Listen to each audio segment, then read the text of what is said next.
Hallelujah hallelujah. खुदा हम तेरे ताज़ा मसा को ले लेते हैं मेरे खुदा। खुदा वो मसा जो आज बंधनों को तोड़े, वो मसा जो आज इब्लीस के मंसूबों को भस्म करे, वो मसा जो सारी आज इब्लीस की पावर को पैरालाइज करे और उस पैरालाइज पर तेरी आग पड़े मेरे खुदा। खुदा खुदा खुदा आज तेरा मसा बंधनों को तोड़े, आज तेरे कलाम की कुदरत खुदा दिन मुर्दा कामों को जिंदा करे जो आज इन घरानों के अंदर, इन जिंदगियों के अंदर काम कर रहे हैं और वो काम मुर्दा है, मगर यीशु तेरी आवाज जिंदा कर सकती है, हम ईमान रखती है। खुदा आज वो मुर्दा काम जिंदा हो जाए। आज तेरा कलाम मेरे बच्चों के लिए, आई हुई जिंदगियों के लिए, आए हुए घरानों के लिए, खुदा एक एक के लिए 100 गुना फल लाए मेरे जिंदा खुदा, और ये फल हमेशा बना रहे, कोई भी इब्लीस का मंसूबा इस फल को चुरा ना सके। खुदा जो कुछ मांगा आपकी हजूरी से पाया, मांगते मसीह के वसीला से आमीन। Hallelujah hallelujah. खुदा तेरे यीशु नाम से बंधन दिए इसी खुदा शुक्रगुजारी में जो जिंदगियां तेरी हजूरी में कर रही हैं, खुदा को कबूल कर, आसमान खोल मेरे खुदा। खुदा आज इनकी शुक्रगुजारी को, इनकी सारी खुदा दिल की खुशी को, इत्मीनान को जो तेरी हजूरी में है खुदा आज इनके घरों में, इनकी जिंदगियों में जाए और खुदा तेरा यीशु नाम जलाल पाए, तेरा यीशु नाम जलाल पाए, तेरा यीशु नाम जलाल पाए। आमीन।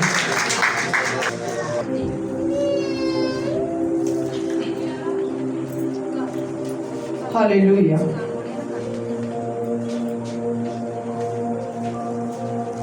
आज हम सीखेंगे, टॉपिक है हमारा आने के निशानात।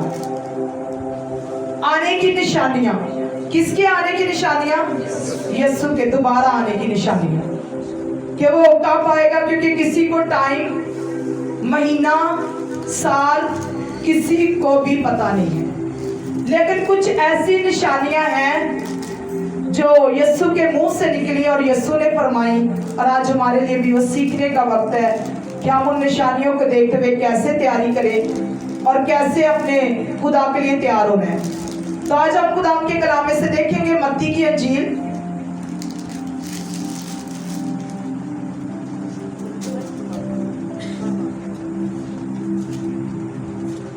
मत्ती रसूल की अंजील, उसका 24 बाब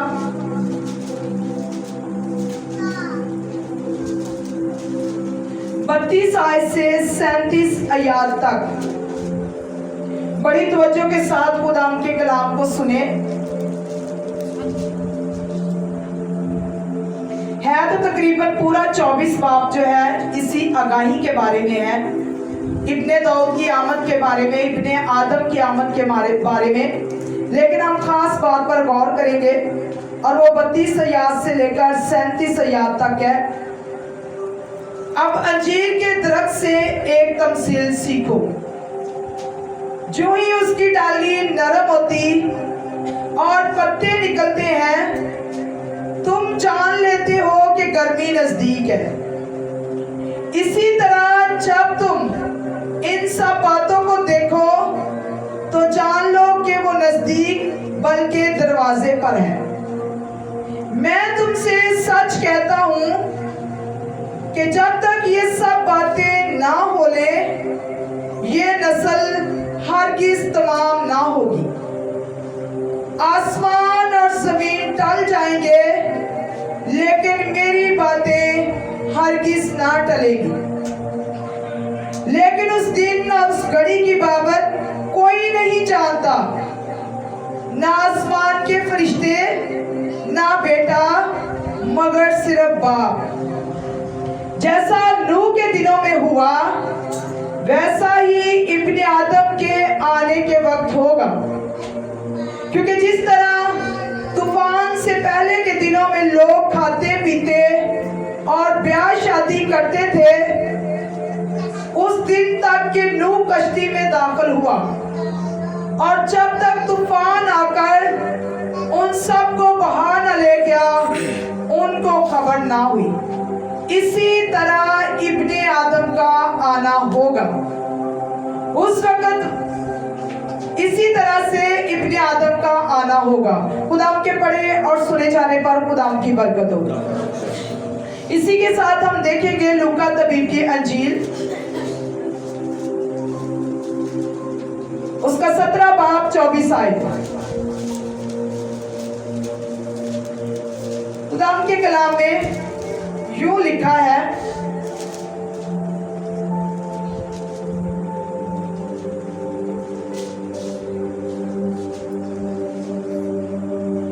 क्योंकि जैसे बिजली आसमान की एक तरफ से गूंज कर दूसरी तरफ चमकती है, वैसे ही इब्ने आदम अपने दिन में जाहिर होगा। लेकिन पहले जरूर है कि वो बहुत दुख उठाए और इस जमाने के लोग उसे रद्द करें। और जैसा नूह के दिनों में हुआ था, उसी तरह इब्ने आदम के दिनों में भी होगा कि लोग खाते पीते थे और उनमें ब्याह शादी होती थी, उस दिन तक जब नूह कश्ती में दाखिल हुआ और तूफान ने आकर सबको हलाक किया।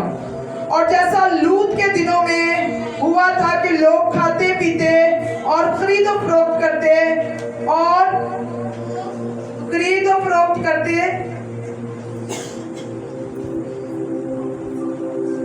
और दरख्त लगाते और घर बनाते थे।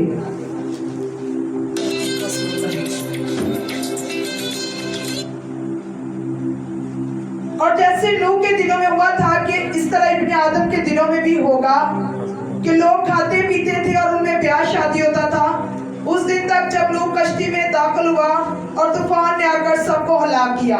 और जैसा लूत के दिनों में हुआ था कि लोग खाते पीते और खरीदो फरोख्त करते और दरख्त लगाते और घर बनाते थे। लेकिन जिस दिन लूत सदूम से निकला, आग और गंधक ने आसमान से बरसकर सबको हलाक किया। इब्ने आदम के जाहिर होने के दिन भी ऐसा ही होगा। खुदाम के पढ़े और सुने जाने पर खुदाम की बरकत हो। यहाँ पर 2 हवाला जात पढ़े गए हैं और दोनों हवाला जात में यहाँ पर कुछ निशानियां नजर आ रही हैं। कुछ हमें ऐसे टिप्स दिए गए हैं जिनसे हमें पता चल रहा है कि यीशु की आमद कैसे होगी। क्योंकि खुदा का कलाम कहता है कि ना तो उस घड़ी का किसी को पता है, ना उस दिन का किसी को पता है, ना वो वक्त ही मुकर्रर है कि इब्ने आदम कब आएगा। लेकिन ये कुछ बातें हैं, इनको निशानियों को देख लो और जान लो कि इब्ने आदम जल्द आने वाला है। यहाँ पर हमने मत्ती में पढ़ा और ये भी पढ़ा कि वो दरवाजे पर खड़ा है। तो मुकाशफा में अगर चले जाएं तो वहां पर भी एक बात बड़ी खूबसूरती के साथ लिखी हुई है और वो बात भी यही जाहिर करती है कि देखो, मैं दरवाजे पर खड़ा हुआ खटखटाता हूँ। अगर कोई मेरी आवाज सुनकर दरवाजा खोलेगा तो मैं उसके पास अंदर जाकर खाना खाऊंगा और वो मेरे साथ। क्या कहता है? देखो, मैं दरवाजे पर खड़ा हूं। तो भाई, दरवाजे का और हमारा क्या फासला रह गया? यहां पर भी हमें यही बयान मिल रहा है, लेकिन कुछ निशानियां हमें दी गई हैं ताकि हमें पता चल सके कि इब्ने आदम जो है वो कब आएगा, उसके आने का कौन सा वक्त है, कौन सी ऐसी निशानियां हैं जिनसे हम अंदाजा लगा सके कि यीशु आने वाला है। अब वो निशानियां जो है 24 बाब में, पूरे बाब में उन निशानियों का जिक्र है। लेकिन मैंने थोड़ी सी बातों पर इसलिए तवज्जो दिलाई है कि आज हम सिर्फ देखेंगे कि वो निशानात कौन से थे जब यीशु आएगा। उसने कुछ दरख्तों की मिसाल दी है कि जब दरख्त जो है वो नए पत्ते निकालते हैं, नए फूल निकालना शुरू होते हैं, तो हमें किसी मौसम की तब्दीली का पता चलना शुरू हो जाता है। इसी तरह वो कहता है कि इब्ने आदम के आने की भी कुछ निशानियां हैं। अब उसने यहाँ पर 2 खानदानों का जिक्र किया है। वो 2 खानदान, एक नूह का खानदान है और एक खानदान लूत का है। कितनों ने सुना कि 2 खानदानों का जिक्र आया है? यहाँ पर खुदा के कलाम में ये बात वाज़ेह की गई है कि जिस तरह नूह के जमाना में हुआ और जिस तरह लूत की जिंदगी में हुआ कि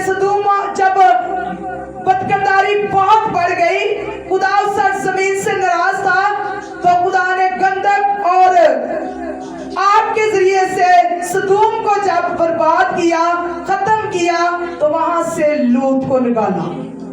तो भाई इन दोनों में कौन सी ऐसी बात थी, नूह में और लूत में, कि सारी दुनिया बर्बाद हो गई, लेकिन खुदा ने इनको बचा लिया। और खुदा यहाँ पर ये कलाम में बात वाज़िया हो रही है कि जिस तरह इन दोनों की जिंदगी में हुआ, इसी तरह इस आमद में भी होगा।